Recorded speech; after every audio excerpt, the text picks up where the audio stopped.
What's up, all my movie-loving maniacs? It's your boy Bankful B of the Lassiter Factor, and Invincible Season 3 just wrapped, so let's review. Season 3 continues Mark trying to navigate his life after the events of everything that happened in Season 1 and 2, and he is trying to train his little brother Oliver, who is now grown and has superpowers. He begins a relationship with Adam Eve, and threats, both on and off-road, continue to make his life difficult, and he begins to question whether or not he handles those situations the right way or not. Now, generally speaking, Invincible is one of those shows that came out during the pandemic and took the world by storm. I like the first two seasons. I think the first season is just a tad better than the second season, but overall, I really like this show. I have not read the comics, though, but even after this season, I'm curious to go back and read the comics. Like The Boys, I think it's just a more realistic take on what superheroes will be like in the real world, but just in animated form. And because it is an animated form, the show is able to play loose with, let's say, the violence. Now, how do I like this third season? I like it more than the second season. I'm still debating on whether or not I like this season more or the first season. But overall, I do like the season more than the third because I feel like this season just did a lot more to move the characters and its world forward.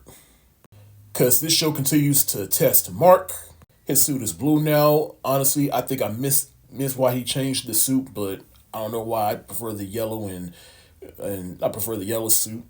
But like I said, I like how they're driving Mark forward on deciding whether or not he's handling situations better. Either to unalive someone or spare people, but who knows. And he's also continuing with his own anger. He's trying not to follow down the same path his father did. And we even see that with his little brother Mark, who also opposes questions to him that goes against what Mark is trying to do. He begins a relationship with Adam Eve, which we all saw coming from a mile away, especially at the end of the last season.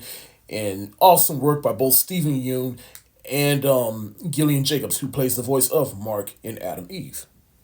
And I'm not going to spoil the finale, but Adam Eve, this is probably the best I've ever seen this character. And in that finale, she was the real MVP.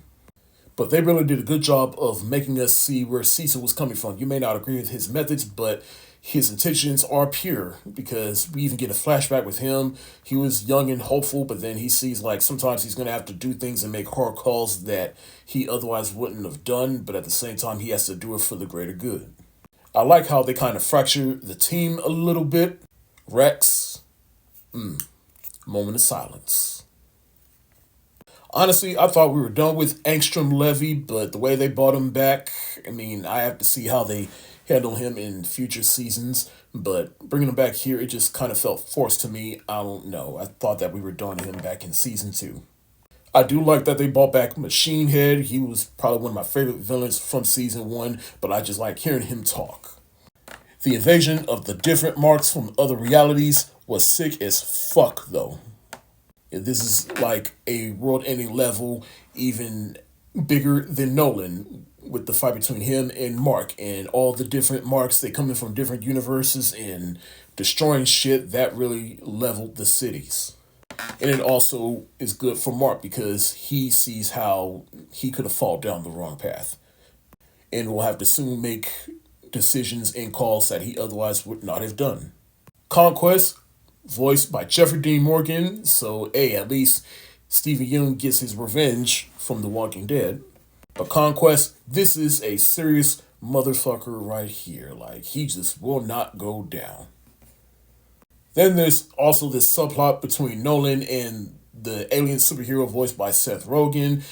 I don't know how long they're going to drag this out, but I just hope we get to this little side quest's conclusion real soon because they're really starting to drag this out. But I do like how we're starting to see Nolan get some type of redemption throughout this show, though, since season 1.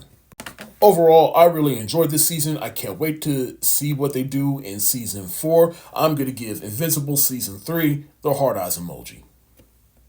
Thank y'all so much for watching. Have you seen Invincible season 3? If so, let me know what you think in the comment section below. This is your boy Bankful B of the Lassiter Factor. Stay safe, wash your hands, peace.